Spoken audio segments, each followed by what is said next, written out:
Bonsoir, bien-amis frères et sœurs.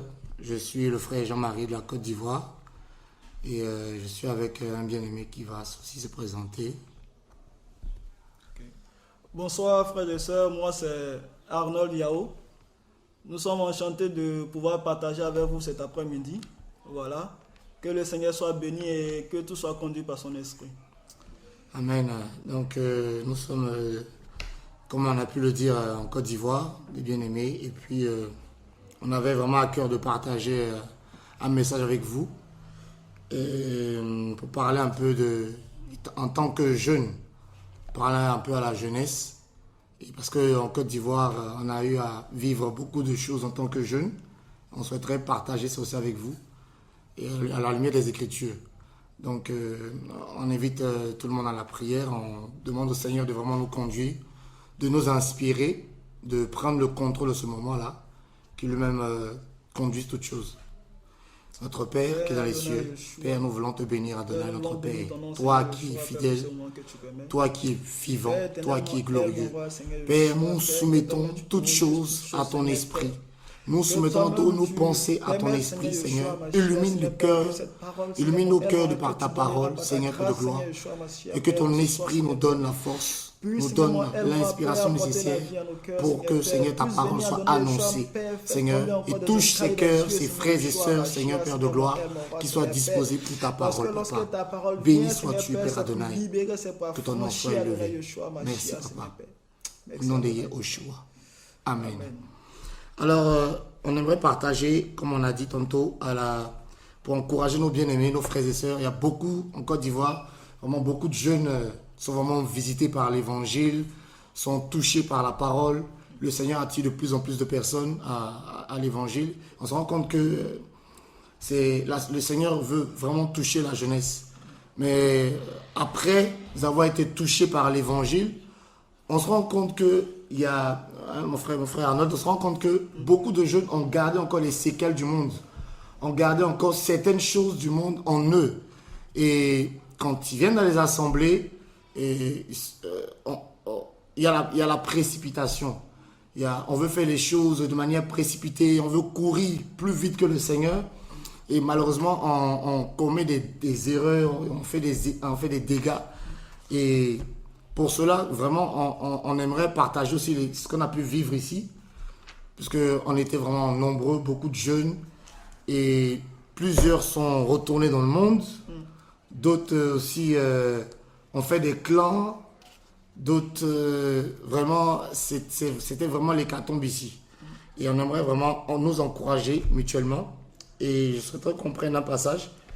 Nous sommes dans 1 Roi, le chapitre 12, à partir du verset 1er. Alors, pour essayer de situer un peu le contexte, ici il est question de Réhabam ou Roboam, fils de Salomon, qui, après la mort de son père, va prendre le pouvoir, donc va être établi roi d'Israël. Et après la mort de son père, bien évidemment, comme on disait, va être roi. Et celui-là va être confronté à une situation où il est obligé il va être amené à prendre une décision vis-à-vis de la situation qui lui est proposée. Donc je souhaiterais qu'on lise ensemble. Donc 1 Roi chapitre 12 verset 1. Réhabam se rendit à Sichem parce que tout Israël était venu à Sichem pour l'établir roi. Or il arriva que quand Yaroboam, fils de Nébat, qui se trouvait encore en Égypte, où il s'était enfui de devant le roi Shlomo, lui apprit, Yaroboam resta en Égypte. Il envoya appeler Yaroboam et il vint avec toute l'assemblée d'Israël. Il parlait à Réhabam en disant, « Ton père a rendu lourd notre joug, mais toi, allège maintenant cette rude servitude de ton père et ce pesant joug qu'il a mis sur nous, et nous te servirons. » Et il leur répondit, « Allez, et dans 3 jours revenez vers moi. » Et le peuple s'en alla. Verset 6. Le roi Réhabam consulta les vieillards qui se tenaient en présence de Shlomo, son père, pendant sa vie, et il leur dit, « Quelle parole conseillerez-vous de répondre à ce peuple ?» Verset 7. Et il lui répondit en disant, si aujourd'hui tu deviens le serviteur de ce peuple, si tu les sais, lui répond, et dis de bonnes paroles, ils seront tes serviteurs pour toujours.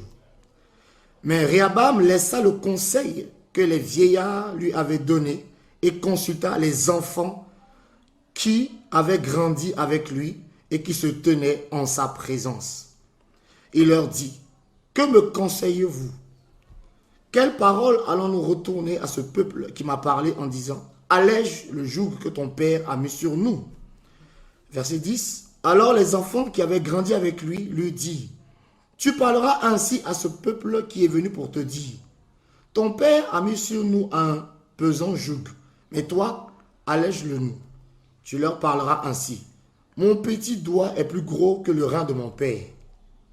Or, mon père a mis sur vous un pesant joug, mais moi, je rendrai votre joug encore plus pesant.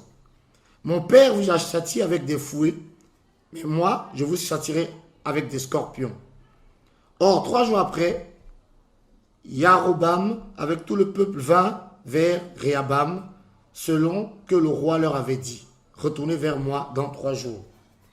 Le verset 13. Mais le roi répondit durement au peuple, laissant le conseil que les anciens lui avaient donné.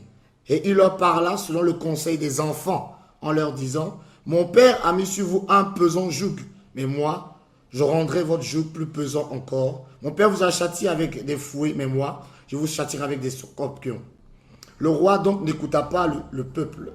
Cela fut en effet conduit par Yahweh, en vue d'accomplir la parole qu'il avait prononcée par Achia de Shilo à Yaroboam, fils de Nébat. Amen. Amen. Alors ici, on se rend compte que après la mort de Salomon, de Shelomo, roi d'Israël, donc qui était le fils de David, qui avait hérité le trône de son père, et on se rend compte que Réhabam aussi va hériter du trône de son père, Salomon, et voici une situation qui lui est proposée. Donc le peuple va lui dire, regarde notre situation, il y a un pesant joug sur nous, et nous venons à ta rencontre, toi en tant que le roi, pour que tu puisses vraiment nous décharger de notre joug qui est pesant. Et le roi Réhabam ou Roboam, qui lui, au lieu d'écouter le conseil des anciens, donc les anciens, eux, ont conseillé son père Salomon, pendant les jours de sa royauté, lui ont donné des conseils et la Bible nous dit que le temps du roi de Salomon, le royaume d'Israël était en repos.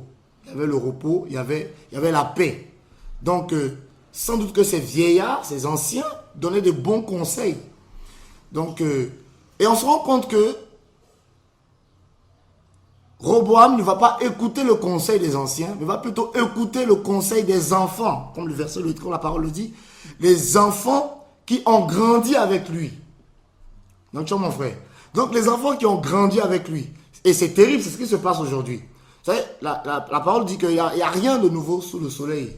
Il n'y a rien de nouveau sous le soleil. Au lieu d'écouter le conseil des anciens, qui étaient des conseils qui étaient vraiment inspirés par le Seigneur, il va écouter le conseil des enfants. Et ce qui va envoyer sa chute. Et on va se rendre compte que c'est là, à partir de là, qu'il va y avoir un schisme. Donc le royaume d'Israël va être divisé en deux. Avec Juda, d'une part, qui avait pour capitale Jérusalem, et le royaume d'Israël qui avait pour capitale la Samarie. Et suite à ce conseil, ce mauvais conseil des enfants qu'il a écouté, et le royaume d'Israël va être divisé. Il va y avoir la séparation. Et le Seigneur va mettre fin à son règne sur tout Israël. C'est vraiment terrible. Et quand la parole nous dit, quand Pierre dit par exemple dans 1 Pierre le chapitre 5, on va prendre le passage, 1 Pierre chapitre 5. Donc Pierre, Pétros, va parler aussi dans 1 Pierre chapitre 5, à la jeunesse, dans 1 Pierre 5, à partir du verset 5. Alors il dit ceci, de même, vous, jeunes gens, soyez soumis aux anciens, et ayant tous de la soumission les uns pour les autres, revêtez-vous d'humilité, parce qu'Élohim résiste aux orgueilleux, mais il fait grâce aux humbles. Humiliez-vous donc sous la puissante main d'Élohim afin qu'il vous élève quand le temps sera venu. Donc on se rend compte que le Seigneur, notre Père, est un Élohim de temps. Donc il agit en son temps et il nous demande d'être humble. Et Pierre ici, en tant qu'ancien, au verset 1, il disait, moi Pierre, ancien. Donc il se présente en tant qu'un ancien qui donne un conseil, qui donne des conseils aux jeunes, pour se demander d'être soumis aux anciens. On se rend compte que se soumettre est vraiment difficile pour les jeunes. Et très souvent, nous sortons du monde avec vraiment des séquelles, avec des dégâts, on a été rebelles aux parents, rebelles aux adultes, et on vient avec dans le Seigneur. Et quand on vient avec, on ne laisse pas le Seigneur nous travailler, on ne laisse pas le Seigneur travailler nos cœurs de sorte qu'on soit vraiment dépouillé de ces comportements mondains, et comme Jacques veut le dire, du résidu de méchanceté, qui est le dégât que le péché a pu causer dans l'âme de l'homme. Donc, le Seigneur n'a pas pris totalement le temps d'ôter ces choses-là, ou, comme on peut dire, on ne s'est pas laissé, comme Paul peut dire, il dit, laissez-vous renouveler. Donc, on n'a pas laissé l'esprit nous renouveler. Et quand on vient, malheureusement, et ce qui est un piège, on a la connaissance des Écritures, on a une grâce qui peut se manifester, on peut peut-être prophétiser, on peut peut-être faire tomber les gens, on peut, je ne sais pas, chasser les démons, et on se croit arrivé. Et on croit qu'à cause d'une grâce ou à cause d'une connaissance qu'on a pu avoir, peut-être on s'est converti il y a 2 ans, il y a 3 ans, parce qu'on manifeste des grâces, parce qu'on peut chanter ou on peut jouer un instrument, on croit que tout est accompli pour nous et qu'on est arrivé. Et malheureusement, on n'écoute plus le conseil des anciens. Comme Roboam a pu le faire. Yaroboam a pu le faire. Il n'a pas écouté le conseil des anciens qui lui ont donné un conseil qui venait du Seigneur, qui était inspiré d'Élohim. Mais il va plutôt écouter des enfants comme lui, qui ont grandi avec lui. Et on se rend compte que dans les assemblées, il y a des clubs de jeunes, des groupes de jeunes qui n'écoutent pas des anciens, qui préfèrent s'écouter, se congratuler les uns les autres. Ah, toi, tu as plus d'onction que tel. Regarde quand tel ancien prêche, il n'y a pas le feu. Mais quand toi, jeune, tu viens d'arriver, tu prêches à le feu. Donc, ça montre que, puisque c'est toi qui as le feu, apparemment le Seigneur t'a établi, prophète, apôtre, évangéliste, je sais pas, ça devient maintenant la course au titre. La course aux onctions, la course au qui va démontrer la connaissance, qui va démontrer l'onction, qui va démontrer le concours de chant. Et voici les dégâts que cela peut causer dans les assemblées. Des groupes de jeunes qui n'écoutent plus personne et qui croient qu'ils sont arrivés. Donc Pierre va donner le conseil pour dire, vous jeunes, soyez soumis aux anciens.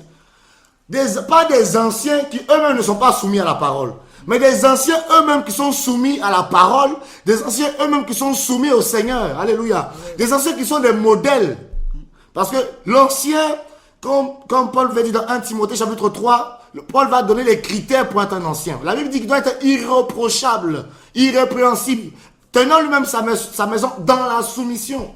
Donc, on se rend compte que dans les assemblées, il y a des anciens qui sont soumis à la parole et ils sont censés, en tant que des surveillants, veiller au bon déroulement des choses. Et la jeunesse vient avec la fougue, avec le zèle, je dirais un zèle amer. Parce que ce zèle-là envoie le désordre. Et Jacques dit, cette sagesse-là ne vient pas du ciel. C'est la sagesse d'en bas, elle est démoniaque. Et là où il y a cette sagesse-là, il y a de la rivalité. Il y a le désordre. Il y a la rivalité, il y a la concurrence, il y a la compétition. Alors qu'à la base, cela ne vient pas du Seigneur. Chacun veut démontrer qu'il est quelqu'un. Chacun veut démontrer qu'il est quelque chose. Mais la finalité, c'est quoi? On finit toujours comme Roboam a fini. Loin de la volonté du Seigneur. Et qu'est-ce qui s'est passé? À force d'écouter la jeunesse, au lieu d'écouter les vieillards, qu'est-ce qui s'est passé? La Bible dit qu'il y a eu un schisme, la division. Voilà, ça mène toujours la division. C'est toujours comme ça. Et quand les jeunes n'écoutent pas le conseil des anciens, qu'est-ce que ça envoie? Ça envoie la division. Il y a un groupe là-bas, il y a un groupe de tel. Ah non, nous on est le groupe de tel. Nous, on a le groupe de ceci, nous, on a le groupe de cela. Mais il faut écouter les anciens. Ce n'est pas anodin si le Seigneur a permis qu'il y ait des aînés dans la foi. Ce n'est pas anodin. Ces personnes-là ont de l'expérience, ont vécu des choses. Et ils sont bien placés pour donner des conseils. Des conseils, bien évidemment, qui viennent de la parole. Bien évidemment, qui ne sont pas contraires à la parole du Seigneur. Et quand c'est comme ça, qu'est-ce qu'on dit? Ah, on veut m'éteindre. On me combat. On veut bloquer mon onction. Je veux envoyer le réveil. Mais on ne veut pas que j'envoie le réveil. Et frère, mon frère Arnold, vraiment, on en a vu plein. On en a vu plein. On en a vu plein comme ça. Et aujourd'hui, quand par exemple on parle par exemple de ce groupe-là qui est en train de faire des dégâts dans les nations, le CFC, qui est en train de faire des dégâts, mais c'était au milieu de nous. Et qu'est-ce qui s'est passé? C'était la congratulation mutuelle, les félicitations mutuelles entre les jeunes. Ah non, je vois que vraiment, ah non, toi, tu as reçu l'onction, vraiment c'est toi que le Seigneur a choisi sur la nation. Le Seigneur t'a établi vraiment sur la nation, vraiment il y a les guérisons, les délivrances, tout ça, le Seigneur est là. Mais le Seigneur a dit dans Matthieu 7, 21, c'est pas tous ceux qui me disent Seigneur, Seigneur qui vont entrer dans le royaume. Il a été clair. Il dit, plusieurs me diront, n'avons-nous pas fait des miracles en ton nom? N'avons-nous pas prophétisé? Qui sont ceux qui prophétisent? Ce sont les chrétiens qui prophétisent. N'avons-nous pas chassé les démons? Qui sont ceux qui chassent les démons? Ce sont des chrétiens qui prononcent le nom du Messie. Mais le Seigneur leur dit il dit quoi? Mais je leur dirai ouvertement, retirez-vous de moi, je ne vous ai jamais connu, vous qui commettez l'iniquité. On a limité le péché, bien aimé. Nous avons limité le péché sous la jeunesse, on a limité le péché à la fornication, à la masturbation. Mais et le mensonge, mais et la diffamation, et les critiques, et les murmures. Tout ça, c'est le péché. C'est le péché. Amen. Et nous voyons ces choses-là dans des assemblées, des jeunes qui n'écoutent plus personne. Comme Roboam l'a fait. Il n'a pas écouté les anciens. Et qui parlait inspiré par le Seigneur, sous l'inspiration du Seigneur. Ils étaient habitués à donner des conseils. Ils étaient habitués à donner des conseils. Nous ont donné des conseils selon le Seigneur.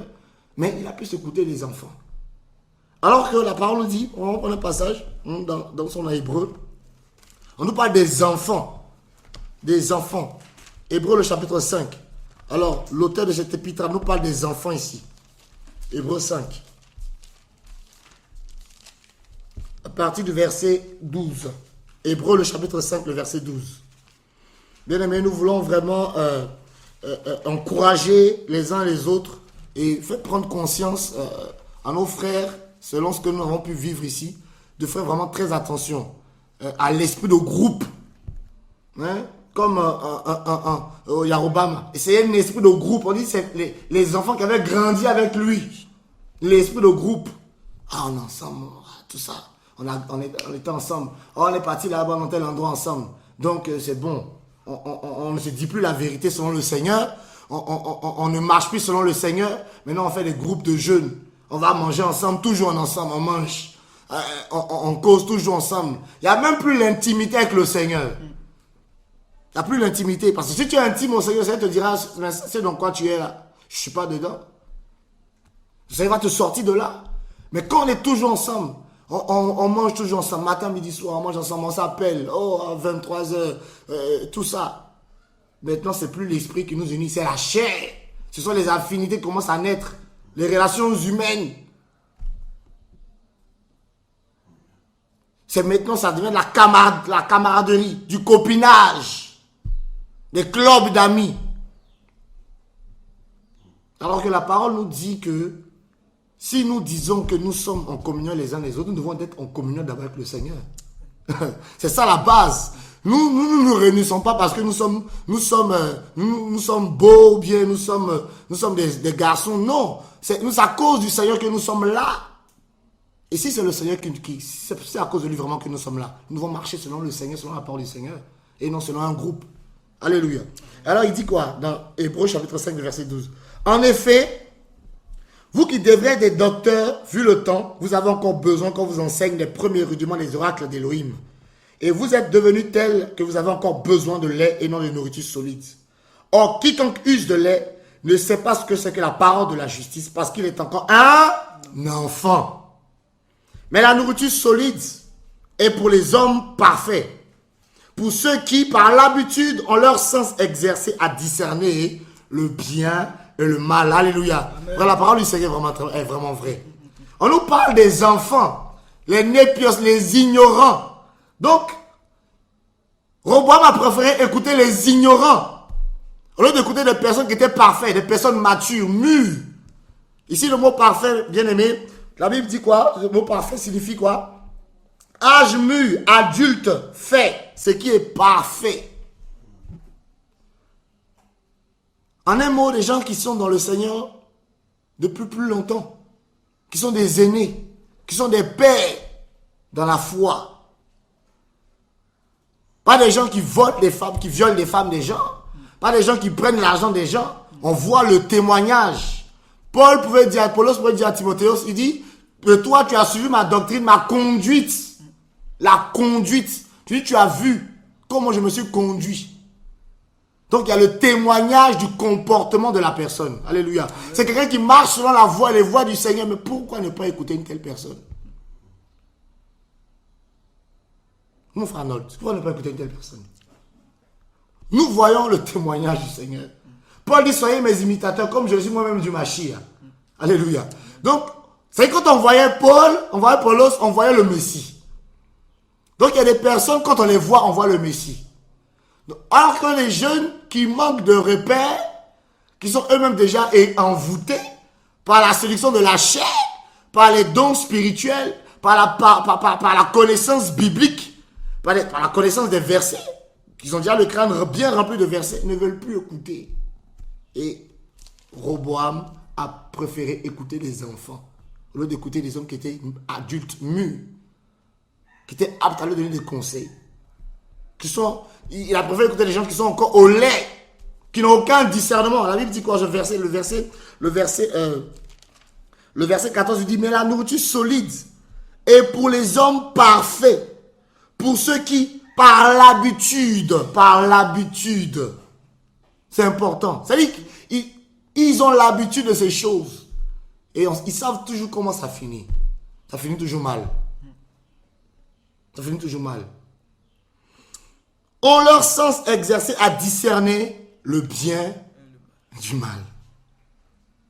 Donc ils voient que ça c'est pas bon. Ils voient que ça c'est pas bien. Mais quand on veut reprendre, et surtout, la jeunesse n'aime pas la réprimande. Parce que quand on reprend, beaucoup se disent que c'est parce qu'on ne m'aime pas. C'est parce que là il n'y a pas l'amour. Parce que là où il y a l'amour pour eux, là où il y a l'amour, on ne doit pas reprendre. On doit caresser, mettre la pommade spirituelle, caresser dans le sens du poil. Voilà, là c'est bon. Voilà pourquoi il y a la rébellion, voilà pourquoi il y a la révolte. Parce qu'on n'aime pas la réprimande. Alors, normalement, dans le Seigneur, nous devons nous reprendre les uns les autres. C'est biblique. Quand quelqu'un se me conduit, mais il faut le reprendre selon les Écritures, et la parole en parle. Il faut le reprendre. Mais la jeunesse ne veut pas la réprimande. On aime les belles paroles, là, vraiment. Tu as une onction terrible. Vraiment, quand tu prêches, je sens des choses. Qu'est-ce qu'on sent? On sent quoi? Rien. On ne sent rien d'ailleurs.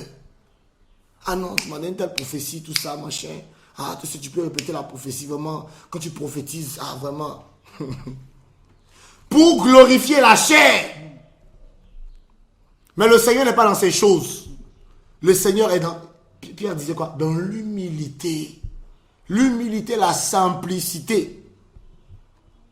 Et nous voulons encourager nos bien-aimés à chercher plus à être intimes au Seigneur et l'humilité. Le Seigneur résiste aux orgueilleux, mais il fait grâce aux humbles. Frère, jeunesse, soumettons-nous aux anciens qui sont eux-mêmes soumis au Seigneur.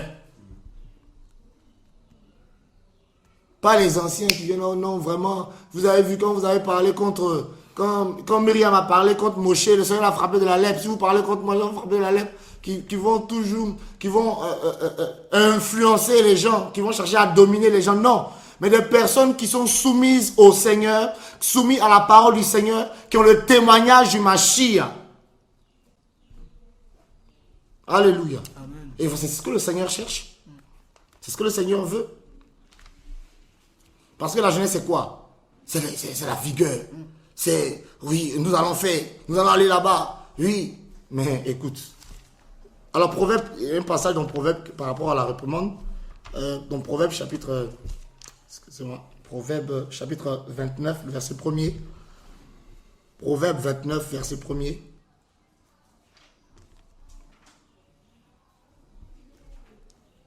Alors, la parole dit quoi? Un homme qui durcit son cou contre les réprimandes sera brisé sans qu'il n'y ait de guérison. C'est fort. Alléluia. Mon frère, tu mérites d'être repris. On te reprend, mais tu raidis ton cou. Comme le Seigneur pouvait dire aux enfants d'Israël, ça c'est un peuple au cou raide. Qui raidissent leur cou aux réprimandes, qui ne veulent pas entendre la réprimande. Qui ne veulent pas de ça. Ils veulent, non, mais vraiment, tu as une onction puissante. Ah non, vraiment, demain, c'est toi qui vas prêcher demain. Non, le Seigneur, ici, la parole du Seigneur est vraiment puissante. Il sera brisé sans qu'il n'y ait de guérison. Et après, ça va venir, non, il faut prier pour ma délivrance. Non, il n'y aura pas de délivrance pour toi. Tu ne veux pas la parole. Tu ne veux pas la réprimande. Tu te rébelles. Tu t'opposes à la parole du Seigneur. Le Seigneur est un Elohim d'ordre. La parole le dit. Et le Seigneur, s'il a mis des personnes qui sont plus matures dans la foi, mais c'est pour voir des choses. Il voit des choses avant que ça ne se produise. Et on va aller à gauche, on va parler là-bas. On va aller à droite, on va parler là-bas. On va aller ici et là, appeler tout le monde, toute la terre, pour alerter les gens. On va semer la semence du serpent, avec des paroles envoûtées, avec des paroles, déjà, quelqu'un qui a un cœur blessé, l'amertume est dans son cœur. Donc, il ne peut que servir de l'amertume aux gens qui l'écoutent. Parce que la parole, là, c'est de l'eau. Et si son cœur est comme une fontaine, la parole dit quoi? Que le cœur de l'homme, il dit, garde ton cœur, puisque toutes choses, car de lui proviennent les sources de la vie. Et si ton cœur a une autre semence que la parole de vie, s'il y a de l'amertume dans ton cœur, tu vas transmettre ça aux autres. Et c'est pas ce qui s'est produit parmi nous. Qu'est-ce qui s'est passé? Beaucoup sont entrés dans le monde. Beaucoup sont partis dans la rébellion. Refusant d'écouter les anciens. Alléluia. Des gens qui leur ont prêché l'évangile. Qu'ils ont même baptisé. Enseigné ce qu'ils connaissent aujourd'hui. Mais ils se sont rébellés contre eux. Alors que ces anciens n'étaient pas dans un péché. Mon frère. Ils n'étaient pas dans le péché. Quand on va dire, mais vous, pourquoi tu n'es pas d'accord? Non, mais bon, non, c'est-à-dire, bon, c'est qu'on me bloque, c'est tout. On me touffe. Là, je sens une onction, je sens un appel prophétique là, je sens. On va le prophétiser dehors. Vraiment, ça, c'est le son de la trompette. On va aller, tu vas aller où? Cherche à aller au ciel. Le Seigneur ne t'a pas appelé pour aller prophétiser. La Bible, nous sommes appelés aux noces. C'est ça l'appel. Tu es appelé à aller au ciel. Tu n'es pas appelé à te démontrer d'abord. Frères et sœurs, nous en tant que jeunes, nous devons faire très attention. Avec qui nous marchons. Parce que la jeunesse aime le groupe, aime le mouvement. Ah, tout le monde va à droite, donc j'y vais. Donc, comme tous les jeunes vont à gauche, donc j'y vais. Non. Suis le mouvement de l'esprit. Celui qui est né de l'esprit est comme du vent. On ne sait ni où il va, ni d'où il vient. Suis le mouvement de l'esprit. Si le Seigneur te dit à gauche, tu vas à gauche. Mais le Seigneur ne va jamais te pousser à te rébeller ou à même manquer du respect à quelqu'un. C'est pas biblique. Il n'y a pas un passage qui dit, si quelqu'un s'est mal conduit avec toi, tu peux mal lui parler. De toute façon, tu es jeune ou bien tu as l'onction, je ne sais pas quoi. Il n'y a pas un verset comme ça. Tu as déjà vu un verset comme ça? Non, il n'y en a pas. Donc, c'est vraiment cet encouragement-là que je voulais apporter à nos bien-aimés frères et sœurs dans les nations pour nous inciter à la veille. Le salut n'est pas quelque chose qu'on a reçu en groupe. C'est individuel. C'est personnel. C'est entre moi et le Seigneur. Donc si j'ai accepté le Seigneur, j'ai accepté son salut, j'ai accepté sa grâce, je dois marcher selon le Seigneur. Et non seulement un groupe de personnes. Et comment Yoruba m'a fini? Il n'a pas écouté le conseil des vieillards. Il a écouté des enfants, des ignorants. des ignorants qui ne connaissent rien, mais qui étaient toujours avec lui. Il a dit non, nous sommes ensemble, donc c'est bon. Comme on est ensemble, c'est bon, donc ils peuvent me parler. Mais ils ne vont jamais te dire la vérité sur le Seigneur. Ils ne vont jamais apporter la réponse, ils ne vont jamais apporter l'épée de la parole. Jamais. Ils vont apporter les caresses. Voilà, ça, ils vont te gonfler au contraire. Amen. Donc, frère, si vraiment, tu voulais rebondir par rapport à cela, tu peux. Effectivement, que le nom du Seigneur soit béni. Amen. C'est quand même déplorable de constater cela. De constater qu'au milieu de l'église, on peut constater ce genre de comportement, on peut constater ces genres d'œuvres. Ces œuvres-là qui ne sont pas de l'esprit. Parce que l'œuvre de l'esprit ne vient pas pour diviser, ne vient pas pour venir créer des clans, de venir créer des esprits de parti. L'œuvre du Seigneur, lorsqu'elle vient au milieu d'une assemblée, elle vient pour unir, elle vient pour construire, pour envoyer au ciel. Et comme Paul pouvait le dire dans 1 Corinthiens chapitre 14, lorsqu'on s'assemble, eh bien, qu'est-ce qu'il faut faire? La Bible est claire, la Bible nous dit, eh bien, si quelqu'un a un chant, si quelqu'un a une parole, quelqu'un a un encouragement, eh bien, que tout se fasse pour l'édification du corps. Alléluia. Non, ça veut dire que lorsqu'on se rassemble, c'est pour s'édifier mutuellement. C'est pour s'aider mutuellement à pouvoir, eh bien, monter au ciel, à pouvoir s'attacher encore plus avec le Seigneur. C'est pas un moment où, lorsque le Seigneur permet, ou lorsque nous avons la grâce de pouvoir nous assembler, de venir nous asseoir, nous raconter des potins, de venir toujours nous asseoir, et bien bon, celui-là a fait ceci, celui-là a fait tel, et que tu vois tel, et que tu vois celle-là, et que tu vois celle-ci. Non, la Bible nous dit qu'on vient pour s'encourager mutuellement à aller au ciel. Alléluia. C'est pas un couple d'amis. L'amitié là, c'est dans le monde. En Christ, c'est pour aller au ciel. C'est pas pour venir dire non, mon frère, tu as vu, non, le frère là, il a prêché la fois dernière, mais je n'ai rien senti, c'était compliqué. Il n'y avait pas de goût de sueur sur moi. Je n'ai pas senti l'onction. Je n'ai pas senti l'onction. Amen. Mais et toi-même, tu as quelle onction? Toi qui as l'onction et qui as la vie, donne-nous la vie pour qu'on puisse en bénéficier. Amen. Ou bien? Parce que lorsqu'on vient pour s'assembler, c'est ça. On vient pour s'assembler, c'est pour que nous tous on puisse bénéficier de la grâce de chacun. Maintenant, toi qui es totalement rempli du Saint-Esprit, eh bien, communique comme cet esprit afin que nous soyons tous au même niveau, afin que nous puissions monter au ciel avec toi. Voilà. Ne viens pas nous dire que non, tel, non. La Bible nous dit que les plus forts soutiennent les plus faibles. Amen. Étant donné que toi tu es fort, allez, vas-y, soutiens les plus faibles alors. Au lieu de l'enterrer encore plus pour qu'il soit mort totalement.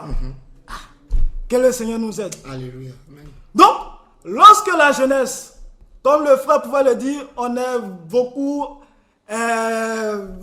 entamé par le feu, on aime être là où il y a le fire, et puis je te dis, merci Seigneur de me rappeler cela. Concernant le CFC, on bénit le nom du Seigneur parce que le Seigneur nous a fait la grâce de pouvoir sortir. Amen. Parce que selon 1 Jean chapitre 4, verset 4, 1 Jean chapitre 4, la Bible nous dit d'éprouver toutes choses. Amen. Voilà, de ne pas donner occasion, foi à tout esprit. Et le Seigneur nous a fait cette grâce de pouvoir éprouver ces esprits afin de pouvoir sortir de cela. Mais imagine-toi un peu les témoignages qui sortaient de là-bas. Non, là-bas on tombe. Là-bas, lorsqu'on pose les mains, on tombe. Non, il y a les prophéties par-ci, par-là.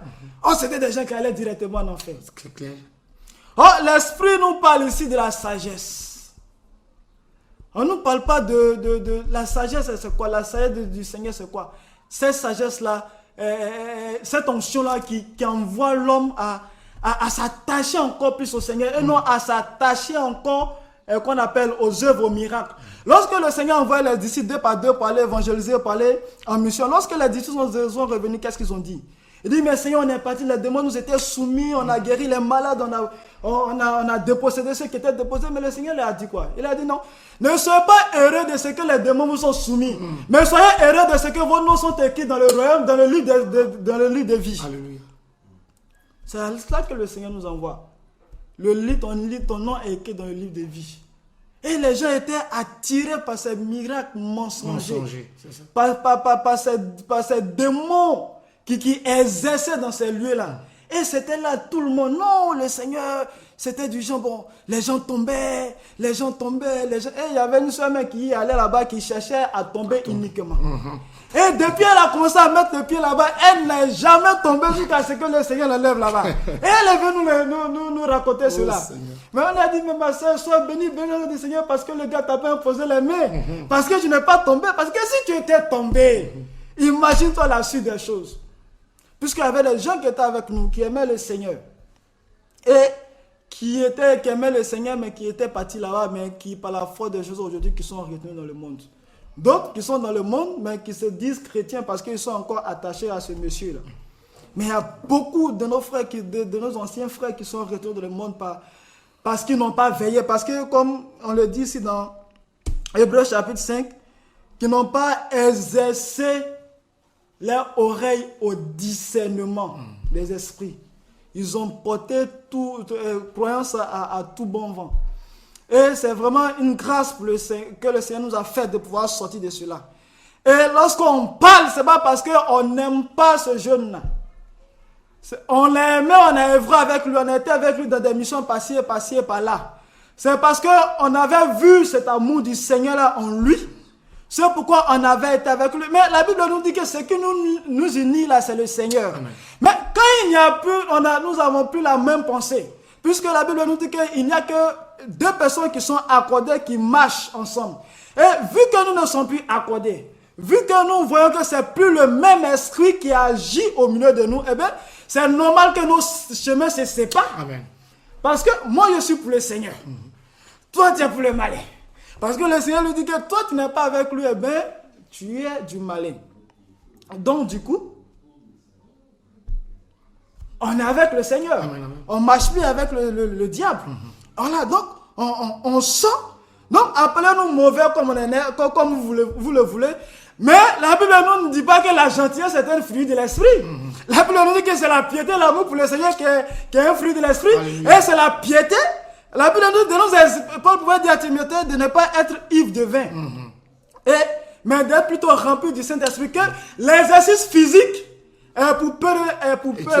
utile la paix de tous, mais l'exercice à la piété est celle en gros qui nous envoie au ciel.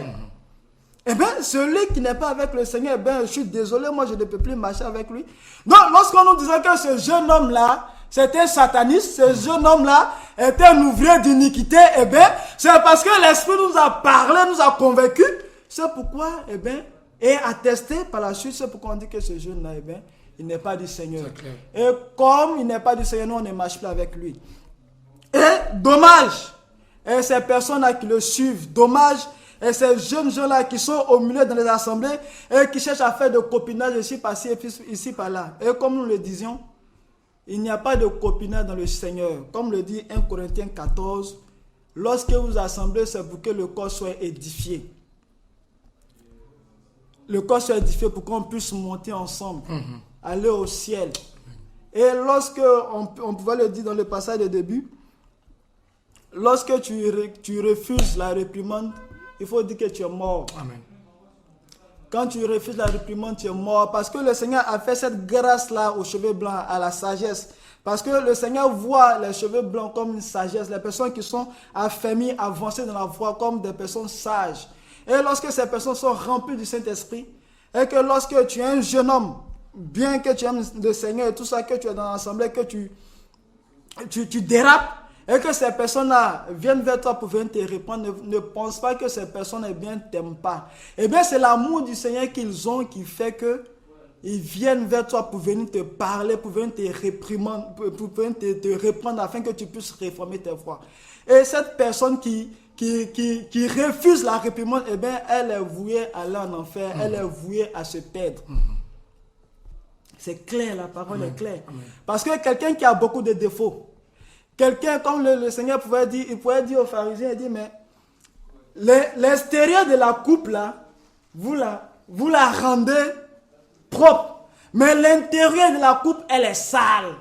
Mais c'est pas l'extérieur de la coupe que les gens ont besoin. Les gens ont besoin de l'intérieur de la coupe, parce que la Bible nous dit que c'est ce qui provient de l'intérieur, c'est de l'abondance de la bouche Et c'est l'abandon du cœur que la bouche parle. Alléluia. Donc, c'est ce qui est rempli en toi là, c'est ce que tu communiques. S'il y a la vie en toi, tu communiques la vie. S'il y a la mort en toi, tu communiques la mort. Nous n'avons pas besoin de l'extérieur joli. Nous avons besoin de l'intérieur parce qu'il y a quelque chose que le Seigneur a placé au-dedans qui veut que tu fasses bénéficier de cela à son peuple.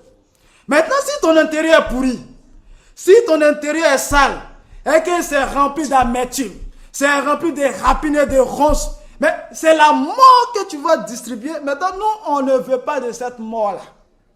Parce que lorsque nous assemblons, c'est pour aller au ciel. Comme Jean pouvait dire, il faut que je diminue et que l'Éternel croisse. Et Paul pouvait répondre ce même passage dans Galates chapitre 2, verset 20. Il dit, si je suis mort en Christ, c'est plus moi qui vis, c'est le Mashiach qui vit en moi. C'est-à-dire, nous n'avons plus de vie.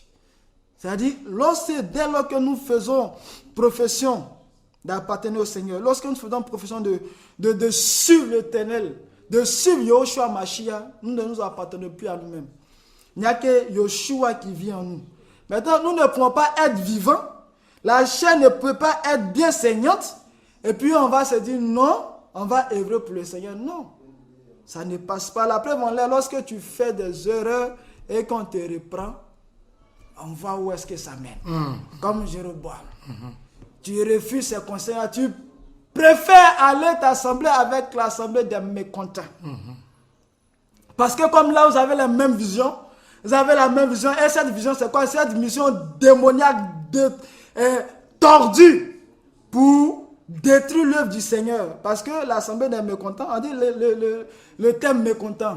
C'est-à-dire des personnes qui ne sont jamais contents, qui ont toujours quelque chose à cœur, qui ont toujours des réprimandes à faire, qui ont toujours des reproches à faire, qui ne sont pas fondés, qui sont toujours dans les grès, dans l'amertume.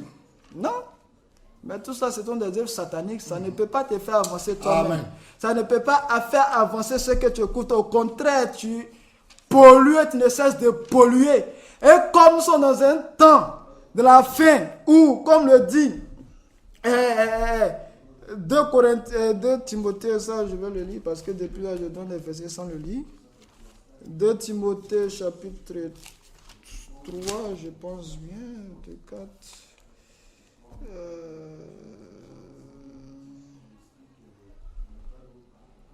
2 Timothée 3, verset 1. Verset 1, c'est ça, non? Oui. Mais sache aussi ceci, que dans les derniers jours, il surviendra les temps difficiles, car les gens seront amoureux d'eux-mêmes, aimant l'argent, fanfarons, orgueilleux, blasphémateurs, rebelles à leurs parents, ingrats, sans religion, sans affection naturelle, sans fidélité, calomniateurs, sans autocontrôle, cruels, opposés à la bonté et aux hommes bons, traîtres, téméraires, enflés d'orgueil, amis des voluptés plutôt qu'amis d'Élohim, ayant l'apparence de la piété, mais en ayant renié la force. Tu peux t'arrêter là. Merci. Maintenant, au 2 Timothée chapitre 4, je vais lire à partir du verset 3. La Bible nous dit, car il viendra un temps où les hommes ne supporteront pas la saine doctrine, mais aimant qu'on leur chatouille les oreilles par des discours agréables. Ils chercheront des docteurs qui répondent à leurs désirs. Ils détourneront les oreilles de la vérité et se tourneront vers les fables. Au verset 5, mais toi, veille en toutes choses, souffre les afflictions, fais l'œuvre d'un évangéliste, rends ton service pleinement approuvé. Car pour moi, je m'en vais maintenant servir de libation et le temps de mon départ est proche. Amen. Amen. 2 Timothée chapitre 4, verset 4 nous dit quoi? Il dit, il y a des personnes qui aimeront entendre ces personnes-là. Ces personnes qui ne sont jamais contentes. Ces personnes qui ont toujours quelque chose à dire qui n'est jamais fondé. Ces personnes qui ont toujours des roses et des rapines dans leur cœur parce qu'elles ont pour but de pouvoir polluer. De pouvoir détourner des personnes pour pouvoir faire des clans. Créer même les assemblées. Qu'ils vont donner même les noms. Parce que ici, nous on appelle les assemblées des mécontents. Ça, c'est un nom qu'on les a attribué à eux. Mais eux-mêmes ont les noms à eux-mêmes. Et il y a des personnes qui sont là, des terres propices Comme nous dit la parabole des 4 erreurs de Matthieu 13, il y a des terres qui sont propices à ça, des terres qui sont favorables à ça, des terres qui sont prêts, des terres qui sont prêts pour pouvoir accepter ces paroles-là, accepter ces personnes qui viendront toujours leur dire, voici ce qu'on m'a fait. On m'empêche d'avancer. Il y a des personnes qui veulent bloquer mon ministère. Ils veulent bloquer l'évangile. Ils veulent bloquer mon onction. Le Seigneur veut que les réveils arrivent à moi. Maintenant, ils veulent bloquer cela. Et il y a toujours des personnes qui sont là pour pouvoir entendre cela. Des gens qui sont disposés à cela. Et ils sont là, ils ont fermé leurs oreilles à la sainte doctrine. Et lorsqu'il y a des personnes qui ont un tout petit peu la crainte du Seigneur qui viennent s'asseoir, qui disent non frère, on ne fait pas ça. Ils disent non, tu juges. Non, ce que tu fais là, c'est pas bien. Oh, ce qu'ils oublient. Le Seigneur nous a établis comme des juges. Amen, amen. Merci. Lui, il est le juste juge. Mais il nous a établis comme des... Non, nous avons le droit de juger. Alléluia. Un homme qui se dit être frère, qui est au milieu de nous, qui se comporte bizarrement. Nous avons l'autorité, le bâton de pouvoir apporter le jugement. Parce que le Seigneur nous a donné cela. Et il y a des personnes qui sont là, ils sont assis, ils ont le cœur pour ça. Mon frère, ma soeur, si tu n'es pas encore allé loin, il est encore possible de toi de revenir à la sainte doctrine. Et il faut fermer des oreilles. Chercher à écouter plus le Seigneur plus qu'à écouter la voix des hommes. Le Seigneur pouvait dire, malheur à celui qui met sa confiance en un homme. Ce n'est pas nous qui le disons, c'est la parole qui le dit. Donc jeunesse, nous aussi nous sommes jeunes aussi comme vous. Le Seigneur nous demande, lorsqu'on lit le livre de Psaume chapitre 1, le Seigneur nous demande d'être à ses pieds. Il dit, celui qui garde, qui entend ses paroles, qui entend ses commandements, tu les gardes. Est comme un olivier planté auprès des coulons d'eau, dont les fleurs ne flétissent jamais, qui donne sa fruit en sa saison. Elle ne meurt jamais parce qu'elle a la source. Elle a la source. Et c'est ce que le Seigneur veut. Le Seigneur veut que nous soyons à la source, que nous soyons à ses pieds. Et lorsque tu es à la source, tu es au pied du Seigneur, là. Il n'y a rien qui peut t'arriver. Tu ne peux être ballotté par tout vent de doctrine. Il n'y a pas quelqu'un qui viendra te faire vaciller aussi facilement si ton cœur n'est pas prédisposé à tomber. La parole est claire. Nos pères, nos ancêtres, nos grands-pères dans la foi ont tenu ferme. C'est le même esprit qu'ils ont reçu. Mais ils sont restés fermes jusqu'à la fin. Ils ont demeuré avec le Seigneur jusqu'à la fin. Et c'est là possible pour toi, jeunesse. C'est là possible pour toi qui nous entends. C'est là possible dans cette génération perverse et corrompue. L'autre était dans une ville qui était corrompue. La Bible nous dit qu'il a affligé son âme parce qu'il voyait, parce qu'ils attendaient. Il était resté fidèle à Yahweh jusqu'à ce que le Seigneur vienne le délivrer de là où il était. Il n'a pas prêté l'oreille à tout ce qu'il entendait. Il n'a pas donné son cœur à tout ce qu'il attendait. Mais il est resté ferme à ce que Yahweh lui disait jusqu'à ce que Yahweh vienne le prendre. Et c'est possible encore dans cette génération perverse et corrompue. Il est possible de voir ton frère. Oui, c'est vrai, tu peux l'aimer d'un amour, que tu puisses juger de la manière à l'échelle que tu veux. Mais tant que ce frère-là n'est pas dans la volonté du Seigneur, mon frère, comme le disait un frère qu'on aime bien, on est venu en détail, on ne va pas partir en convoi. À moins qu'on parte tous au jour de l'enlèvement. Mais ce n'est pas ceux qui t'appellent avant que vous puissiez partir ensemble. Il est temps de réformer ta voix. Il n'est pas encore trop tard, il est temps de réformer ta foi. De savoir que non, la chrétienté, c'est vrai, les jeunes, on est jeunes. On peut être jeune et puis être dans le Seigneur comme nous le sommes d'ailleurs. Mais la jeunesse, il faut savoir que c'est Christ qui nous lie. Si nous n'avons plus la même vision, si Christ, si Yoshua Mashiach n'est plus au centre de nos relationnels, on se sépare. Chacun prend son chemin et on avance. Parce que c'est... Mon frère Jean-Marie, je ne te connaissais pas. Toi aussi, tu ne me connaissais pas. Amen. Qu'est-ce qui a fait qu'aujourd'hui nous sommes là? À cause du Seigneur. Qu'est-ce qui a fait que depuis des années, nous œuvrons ensemble? C'est Yoshua Mashiach. Si demain, je suis devenu bizarre, ou tu es devenu bizarre, tu prends tes distances. Moi aussi, je prends mes distances. Il n'y a pas fait de voir Matthieu 18, je ne sais pas. Je suis mort ici parti. Tu prends tes distances ouvert. Alors que le nom du Seigneur soit béni. En tout cas, que le Seigneur vous visite là où vous êtes. Et véritablement que nous ayons les yeux fixés vers le Père. Que nous arrêtons de regarder les hommes. que nous arrêtons de regarder les grâces. C'est vrai, le Seigneur permet les grâces afin de nous édifier, qu'on a pu le lire dans 1 Corinthiens 14. Mais ce ne sont pas les hommes qui sont Elohim. Ce ne sont pas les hommes qui sont morts à la croix pour nous. Ce ne sont pas une amitié, une affinité qui est morte à la croix ou bien qui est mort à la croix pour nous. C'est Yoshua Mashiach qui est mort à la croix pour nous et c'est le seul qui nous sauve. C'est le seul qui a la capacité de nous sauver. Que nous ayons les regards fixés sur lui et que, voilà, il nous conduit toutes choses par son amour. Donc, c'est ce que je... En tout cas, mon frère, je bénis le Seigneur pour ce volet que tu as pu soulever, parce que on est vraiment à la fin de toute chose, et le Seigneur est en train de revenir avec force et puissance. Et c'est pour ça qu'il y a toute cette vague de confusion, cette vague qui vient secouer les assemblées, parce qu'on ne peut séduire que celui qui est dans la vérité. Les nations sont déjà dans l'égarement, les nations sont déjà égarées, et 99% des églises sont déjà dans les ténèbres.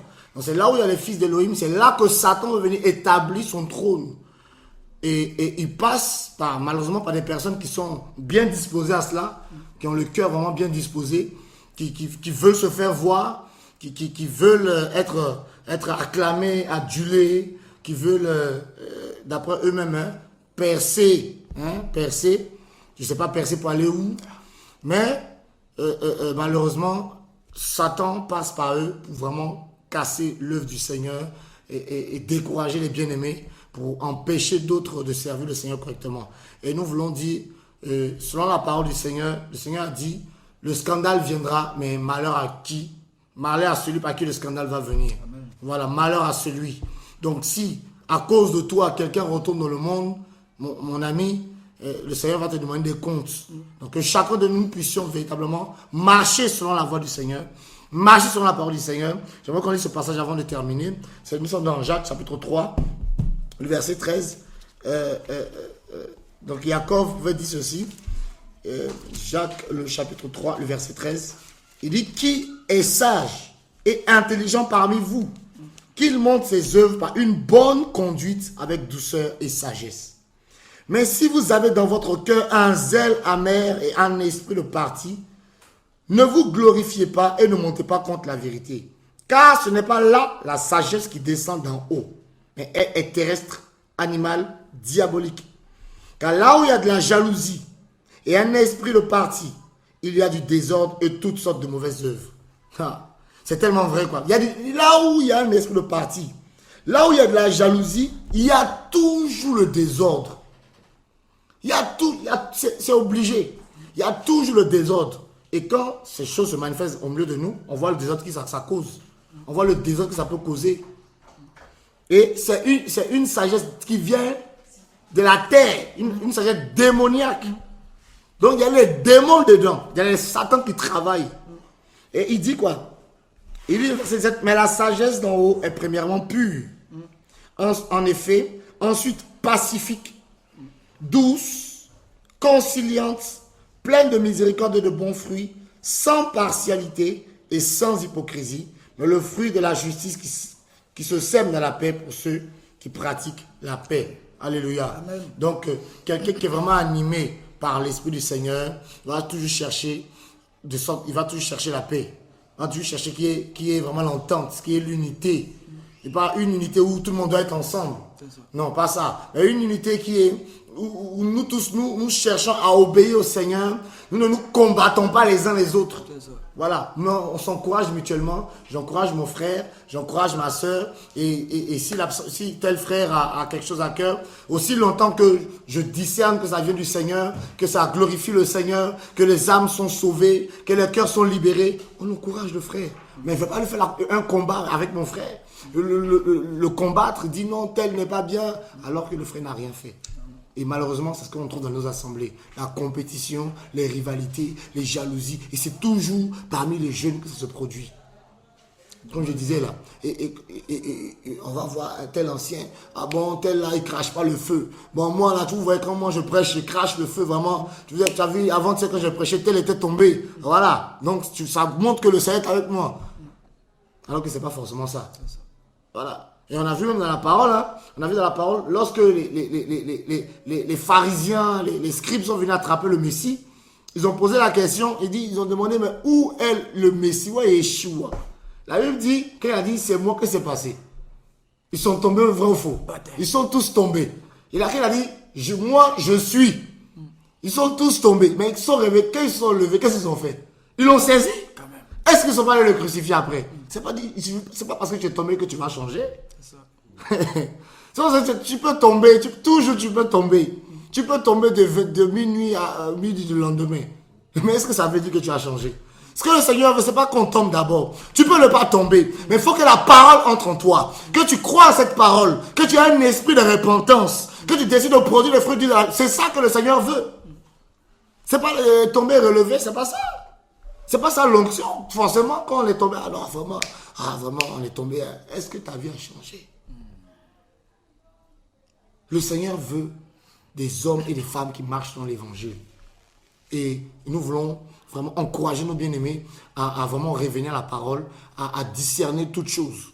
À discerner toutes choses et à surtout écouter les conseils des anciens, des conseils inspirés qui viennent du Seigneur.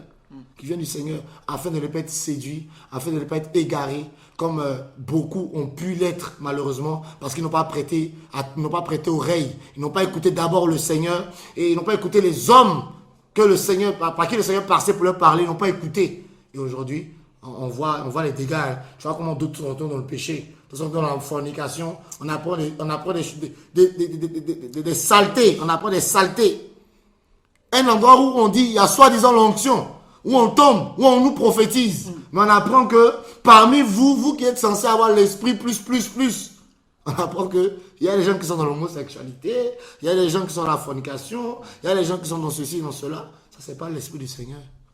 L'onction est sainte. Elle envoie la sainteté. Elle envoie la crainte du Seigneur. Donc, bien aimés frères et sœurs, nous voulons, c'est ce partage qu'on avait vraiment à cœur de partager avec vous, pour que vraiment nous puissions nous préparer au retour du Seigneur et nous puissions vraiment regarder vers le Seigneur et faire attention à son salut, à ne pas le perdre, à ne pas perdre le salut parce qu'on peut le perdre. Donc, que le Seigneur nous bénisse, que le Seigneur soit glorifié, que le Seigneur soit magnifié. Et séparez-vous de tout frère qui veut vous amener dans l'égarement, qui veut vous amener dans le mal, qui veut vous amener dans la rébellion, dans la révolte. Non, séparez-vous. Pas de sentimentalisme. Marchez selon la parole du Seigneur. Tous ceux qui refusent de marcher selon la parole du Seigneur, séparez-vous d'eux. Même si ça fait 15 ans que vous connaissez. Ne faites pas comme Roboam, Yarobam, qui a écouté les gens avec qui il avait grandi, qui lui donnait un conseil des ténèbres. Ce conseil a envoyé le mal sur sa vie et sur son pays. Séparez-vous de toutes ces personnes-là. Et écoutez la parole du Seigneur. Écoutez le Seigneur. Et lui seul sait ce qui est bon pour chacun de nous. Que le Seigneur soit béni. Gloire au Seigneur. Et nous voulons dire, frères et sœurs, le Seigneur est plus loin. Vraiment que chacun lave sa robe. Et nous prions que nous puissions nous revoir dans le royaume de notre Papa. Donc, au revoir à tout le monde, au nom de Yeshua Mashiach. Amen. Amen.